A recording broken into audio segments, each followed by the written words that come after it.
Hey guys, Braid Zero here. I'm bringing you a video today, 2 days after the raid release. It's given me a little bit of time to be able to play with it. I was kind of upset with Ubisoft for releasing this with 2 days notice and on a American holiday, but you know, we don't really get to choose when they release the content, especially for international releases. So I had a little bit of a chance to play it, not as much as I'd like. I wanted to give my 2 cents right out the door on exactly what the content feels like and is it going to be worth it for the average player. Don't mind my voice, I'm just getting over being a little bit congested here. We'll see if we can get through this video without any sniffles and stuff. As always, like, comment below, and subscribe to the channel, guys. Right off the bat, let's go ahead and clarify, this is the hardest content in the game. It is fun, but it's going to probably not be for everybody. And here's my reasons why. First off, the difficulty for a 4-man group that is not coordinating together is going to be extremely high. This will require a lot of coordination on your team parts, and some of it is going to be absolutely unbeatable if you do not have some simple communication where you can talk to each other and be able to figure out the puzzles. I wanted to get the real experience of finding a group, so I did all of my raid matchmaking in the actual app itself instead of using external raid finders. And of the groups that I found, there were quite a few of them where one person, even 2 people on the team, were not using mics to communicate, and finding out the puzzles and being able to get through to just get to the boss battle itself was impossible without communication, to be able to activate all 4 of the panels at the same time, or to be able to find out where we were supposed to go with the lore and everything like that. So I'll say right off the bat, communication is a must for this.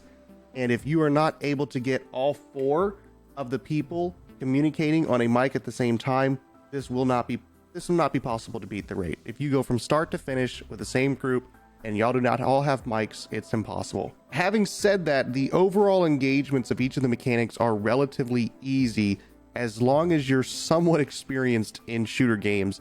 They're not overall punishing, but what they are is the mechanics must fit together in the right order and be done by all members of the team, which is kind of the definition of what a raid would be.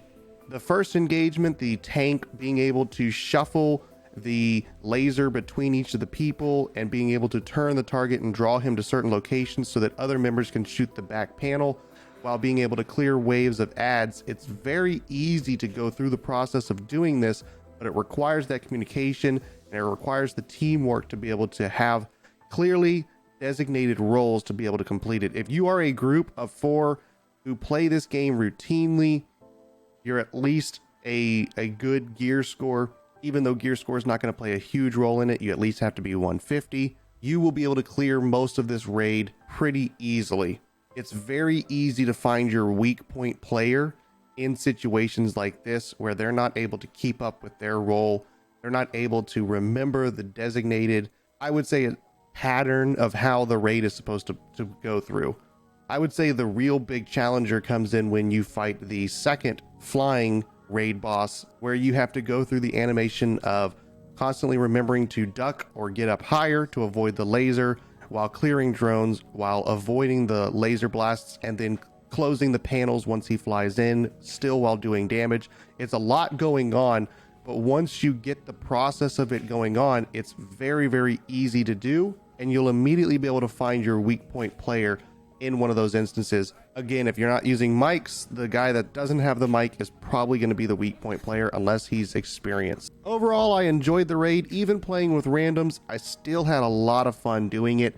I really enjoy raids though. I played all of the Destiny raids, all of the Division raids, even though I didn't really like the Division raids and I loved the Destiny raids. I think what got me is the fact that raids in games like Divisions and then Breakpoint, just they draw a fine line between making sense and not making sense, whereas a game like Destiny can create a plethora of lore to be able to back up what happens within the raid and it makes sense. Division and Breakpoint can't do that because they partner themselves as realistic shooters, And something that the Division found in Division 1 is when you make people play against bullet sponge enemies, it doesn't make sense and it angers people. I think where the line is drawn here on Breakpoint is that these enemies are drones, and I guess that's where they try to make the health bars come in, because they can take a severe amount of damage. It still stretches the limits on plausibility, which is probably the only issue that I have with the game in all. But overall, the mechanics are really fun. When it comes to the boss fights, I think that the waves of enemies in some situations can be very, very overdone. There's one part working up to one of the bosses where you're forced to wait in a control room and hack a computer while waves and waves of wolves spawn at you. It's pretty annoying, seeing as they spawn from 4 to 5 different rooms and they rush in from a couple different doorways within this room, and there's 3 to 4 of them spawning from each location. So you're fighting anywhere from 15 to 20 different wolves rushing into your room at one time. It requires a huge amount of coordination and nobody dropping the ball on clearing out the waves, and it's artificial difficulty, which is what bothers me. Instead of creating a complicated puzzle that requires us to work together to be able to solve something, and maybe while clearing a small amount of ads so that it tries to distract us from the overall puzzle, that's not what they did. They just sent wave and wave and wave of constantly difficult enemies who can kill you very quickly to try to artificially increase that difficulty, and I really didn't like it. Overall, I'd say that the raid is really fun. I don't think it's for everyone. Unfortunately, solo players are SOL right now. Maybe they'll eventually come out with the AI teammates and let you be able to do it then, but even then, I don't think it'll be possible, because I don't see how AI teammates can be able to get through the overall mechanics of fighting the bosses. If you are looking for that more difficult content in this game, this is where you should go. Unfortunately, if you don't have friends to play with, or you don't like playing with random people, again, you're out of luck right now. If you are trying to grind higher gear score, this is just an absolutely ridiculous place to go.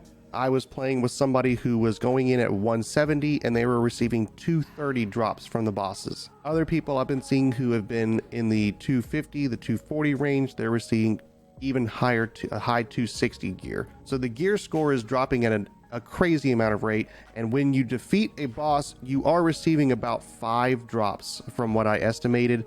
I received from the initial boss 2 weapons and 3 different gear pieces.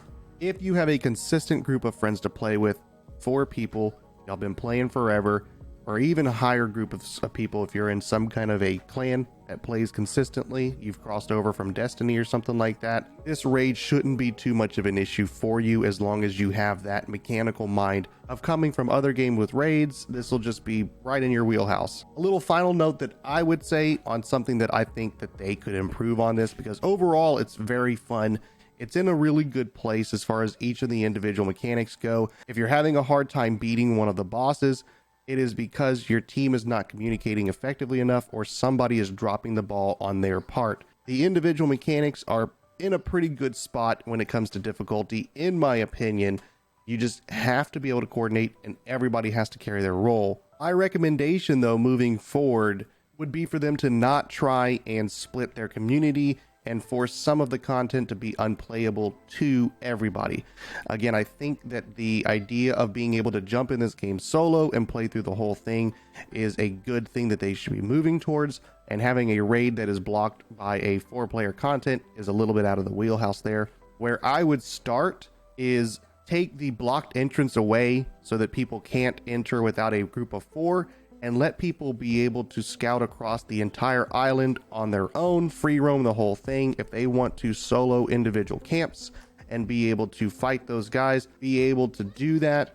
Have chests that drop at a higher percentage rate than any other area, and then maybe still have the boss engagements be restricted to the 4 players, but at least let people who are choosing to play solo get onto the island, take part in some of the higher difficulty content, and reward them slightly for that. Maybe you can still restrict the bosses to the 4 and give it a higher loot drops from those bosses, but at least give the option of lower people to be able to come through, have a certain number of crates that can only be looted once per week, that they can go in, get their stuff, and get out.